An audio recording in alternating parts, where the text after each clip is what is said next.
ಆಚಾರ್ಯಾಃ ಪಿತರಃ ಪುತ್ರಾಃ ತಥೈವ ಚ ಪಿತಾಮಹಃ ಮಾತುಲಾಃ ಶುಶುರಾಃ ಪೌತ್ರಾಃ ಶಾಲ್ಯಾಃ ಸಂಬಂಧಿನಸ್ತದಾ.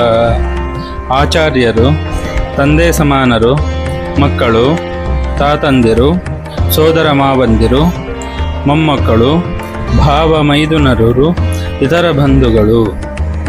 ಏತಾನ್ನ ಹಂಚುಮಿಚ್ಛಾಮಿ ಜ್ಞತೋಪಿ ಮಧುಸೂದನ ಅಪಿ ತ್ರೈಲೋಕ್ಯ ರಾಜ್ಯಸ್ಯ ಹೇತೋ ಕಿಂ ನ ಮಹೀಕೃತೆ. ಓ ಮಧುಸೂದನ, ಈ ಭೂಮಿಯ ಬಡತನವಿರಲಿ, 3 ಲೋಕಗಳ ಅಧಿಪತ್ಯ ಸಿಕ್ಕರೂ ಇವೆಲ್ಲವೂ ನನ್ನನ್ನು ಕೊಲ್ಲಲು ಬಂದರೂ ನಾನಿವರನ್ನು ಕೊಲ್ಲಲಾರೆ.